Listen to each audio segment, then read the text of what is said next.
Episode 51. Parallel Regret. Ethan first notices it as a delay in relief. The pressure has been gone for days now. No tightening behind the eyes. No sense of evaluation. Time has moved on from him, satisfied with the split, the debt redistributed cleanly between two lives that no longer overlap. He should feel safe. He does. That is the problem. The quiet feels incomplete, like a sentence that ends too early. It begins on a Tuesday morning with a thought that is not his. He is standing in line for coffee when the barista drops a cup. It shatters, fragments scattering across the floor. People flinch. Someone laughs awkwardly. Ethan steps back automatically. At the same time, a certainty arrives in his mind. If you had stayed one more second, she wouldn't have dropped it. The thought is precise. Not emotional. Not hypothetical. Informational. Ethan freezes. The barista bends to clean up the mess. Embarrassed. The line reshuffles. Life continues. Ethan's heart begins to race. That was not memory. It was not imagination. Felt like recall. He pays and leaves without his coffee. Outside, the city hums. Traffic flows. Pedestrians move in familiar patterns. Nothing feels thin or distorted. 3:07, nothing happens. The silence presses harder than pressure ever did. Ethan walks instead of heading home, his thoughts looping tightly around the moment in the cafe. One more second. The phrasing bothers him. Not if things were different. Not if you had chosen differently. But one more second.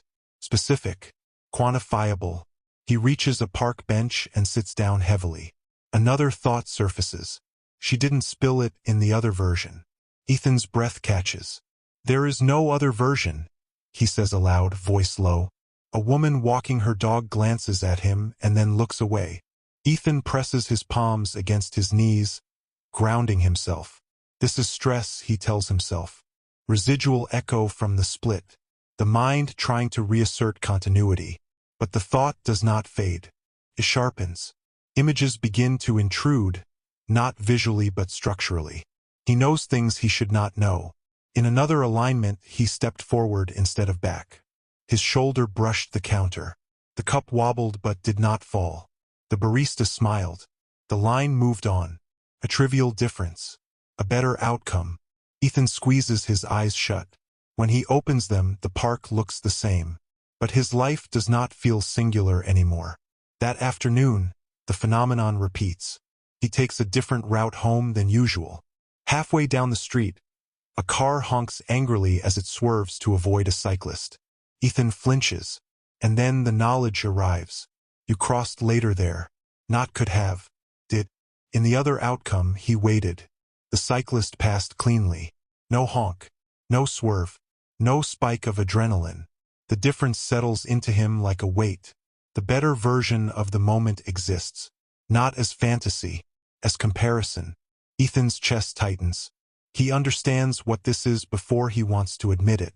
This is not foresight. This is not memory. This is awareness. Time is not showing him alternate lives. It is allowing him to perceive the margin of error between them. The split did not just divide timelines. It created contrast. That night, Ethan dreams. Not of Maya. Not of the underpass. He dreams of ordinary moments branching silently. A door closed instead of left open. A sentence finished instead of cut short. A phone call answered instead of ignored. Each branch produces a quieter life. A better one. He wakes calm. Too calm. The regret arrives later, like delayed pain after an injury. At breakfast, he reaches for a mug and knocks it over, coffee spilling across the table. He watches the liquid spread, and knows, you didn't do that.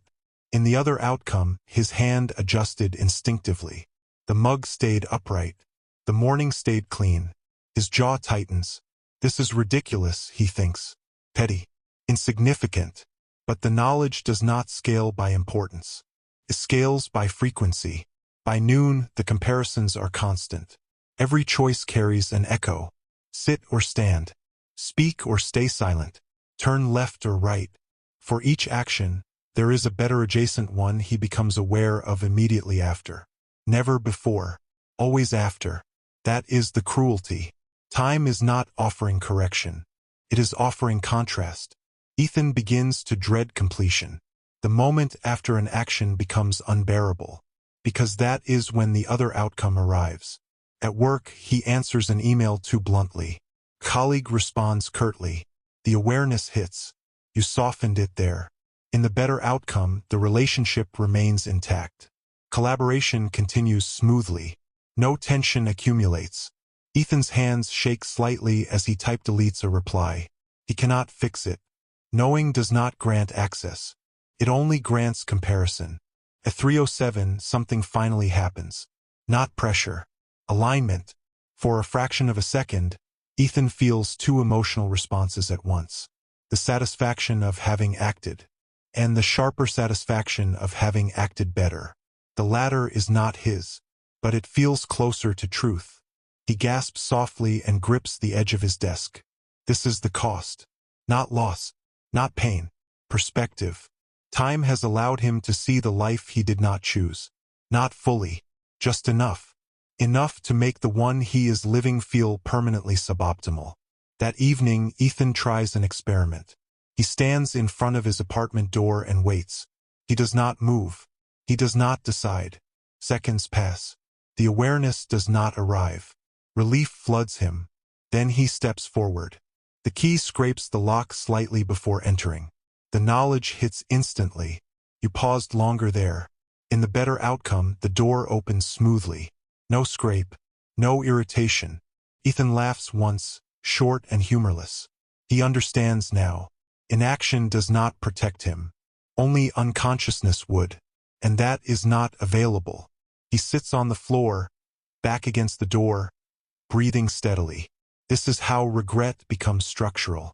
Not an emotion tied to memory. A mechanism tied to awareness.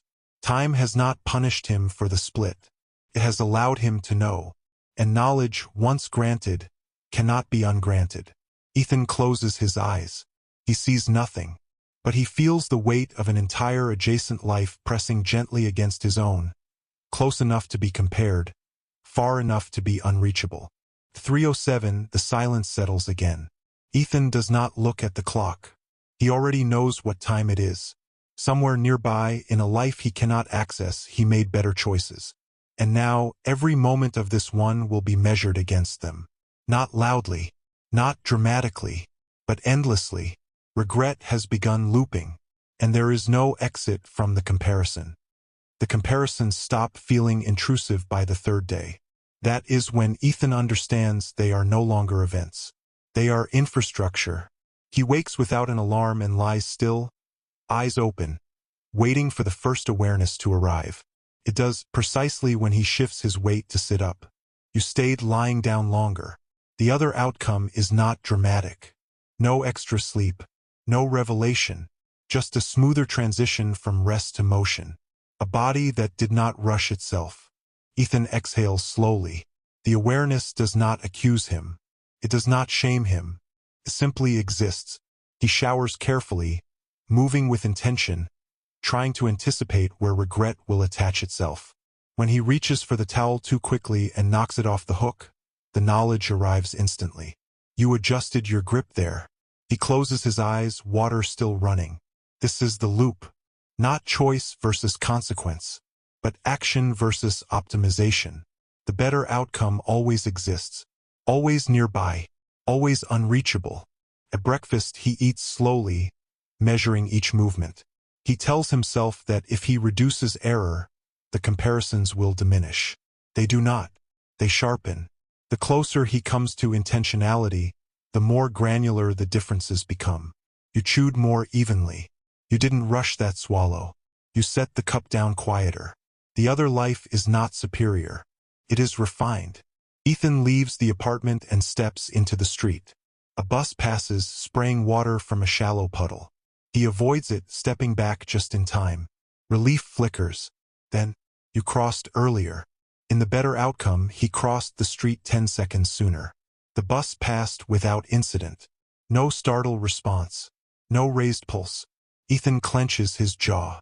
The system is not rewarding caution. It is rewarding inevitability. At work, the loop accelerates. Every interaction fractures into parallel evaluation. Each sentence spoken carries an echo of how it could have been phrased more precisely. Each pause is weighed against a better timed silence. Colleagues do not notice anything wrong. That is the most isolating part. From the outside, Ethan appears functional, calm, thoughtful.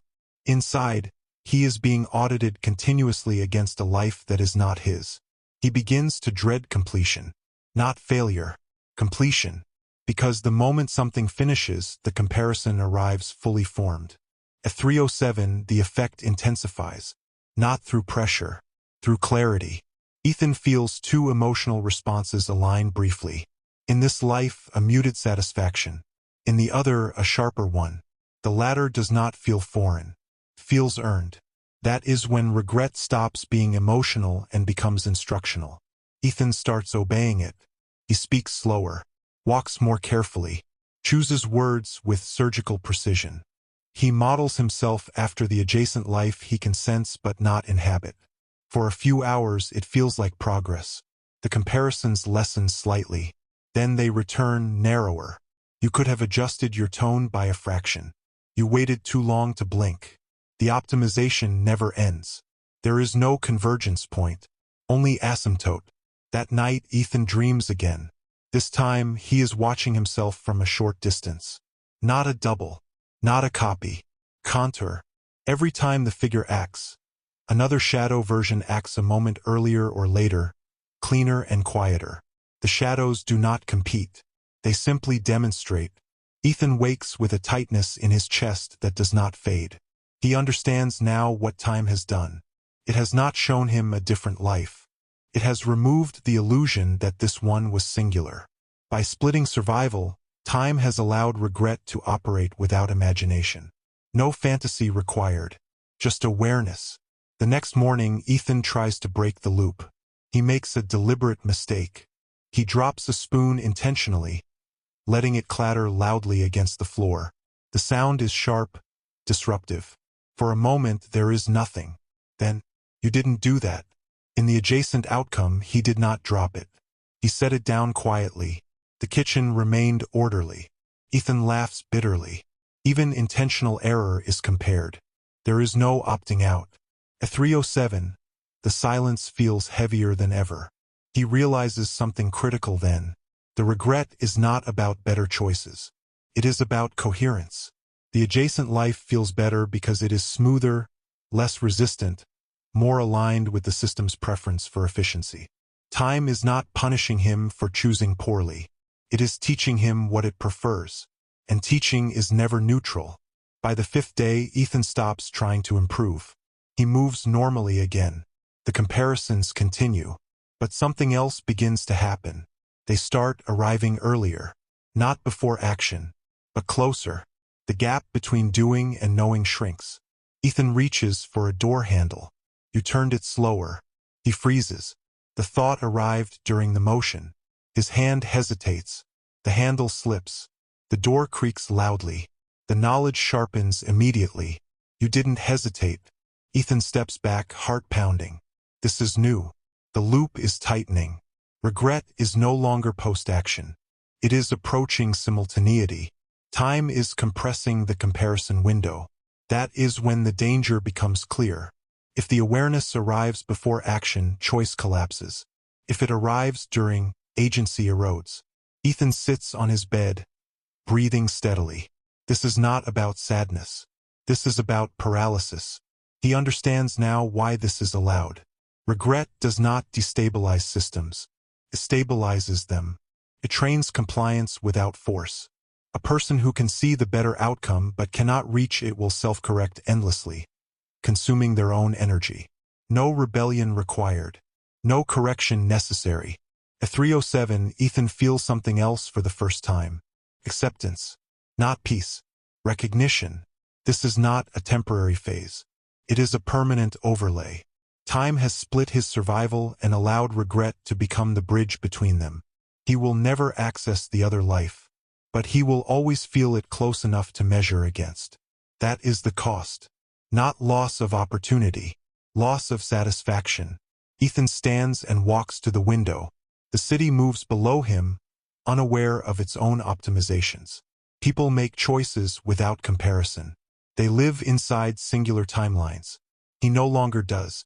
He understands the final shape of the loop. Regret does not end.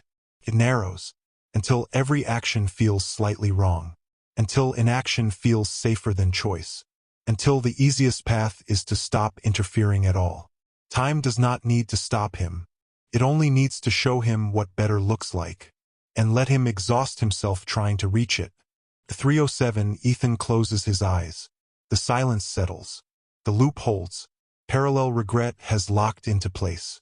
And from this point forward, every decision he makes will echo with the knowledge of the one he did not. Not as punishment, as instruction.